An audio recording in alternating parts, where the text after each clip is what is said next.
Looking good. Very nice.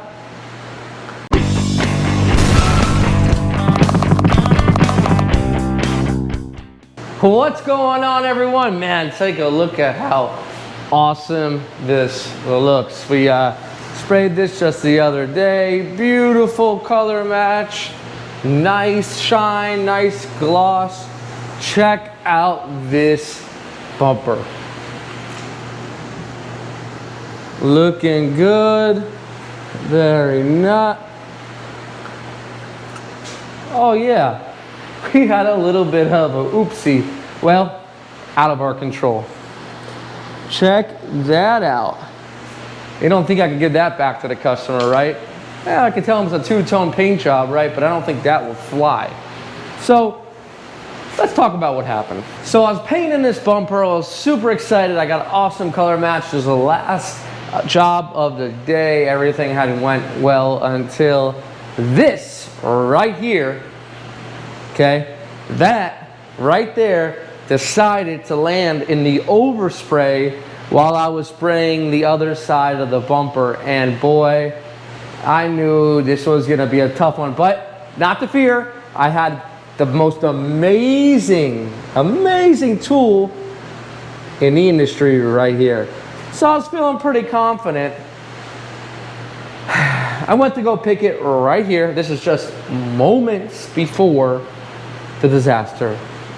So pretty much this is a dirt pick. It's made by Evercoat, and the cool thing about it is right there at the tip, it's kind of serrated. If you run your fingers over it or this whole area, it's kind of prickly.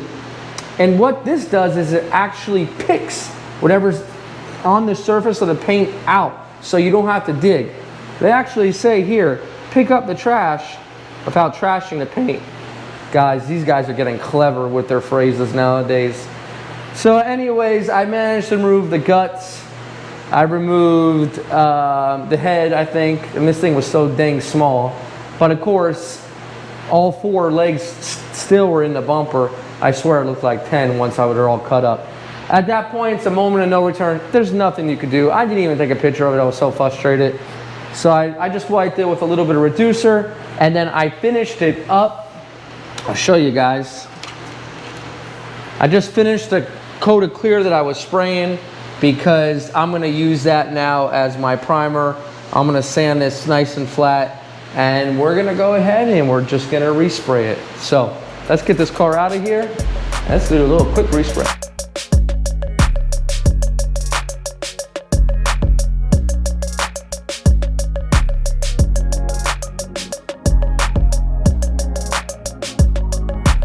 Okay, so this won't take very long to fix, but to fix it, I'm going to use a 3M block.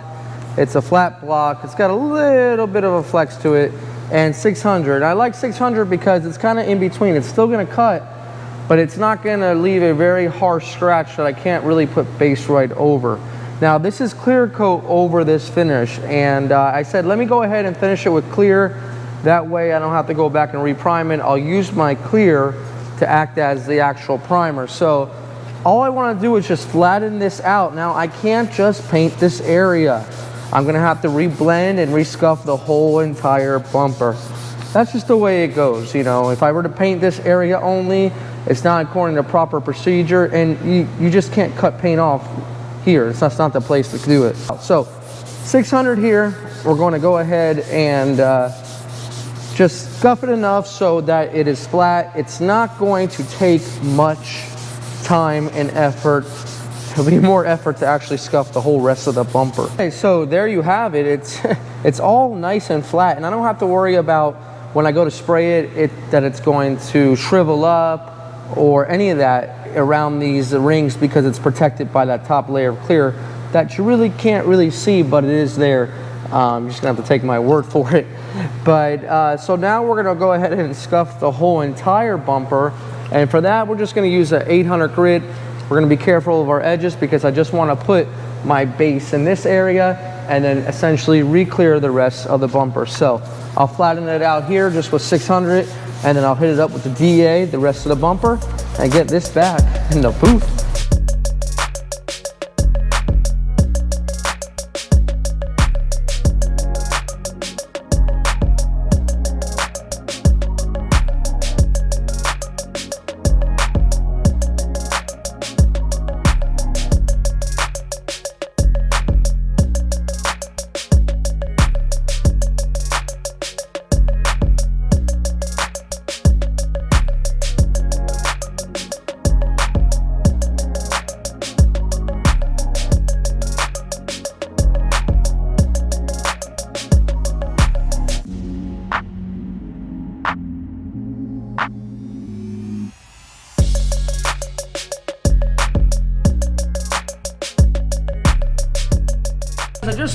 and it's 79 degrees, which is kind of cooler than what I'm used to. So I got, in my line, I got my speed clear and I got my slower clear, but still production, so not too slow.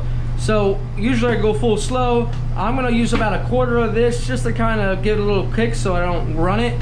And that way, you know, you guys gotta know your temperature. You can't just do the same thing every single time.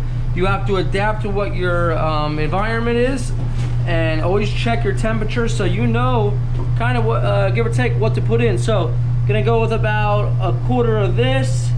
This runs 2 to 1. And that should be enough just to kind of quicken it up a little bit, help those solvents get out of the paint a little bit quicker, and help me with the flow so it doesn't flow too much. So I'm going up to 5 here, and then I'm going to take my hardener, which is in the middle, and I'm going to take that up to the next 5 because I'm going to 2 to 1.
Okay, so we got the bumper all here.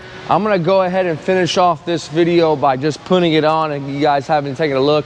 And then Diaz will come in later, slap the trim back on the bumper, and then that will be good to go. So guys, just remember that nothing is ever perfect, and I got redos too.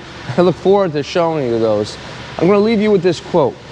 The teacher has failed many more times than the student has ever tried. So remember that. See you on the next one. Let's get this installed.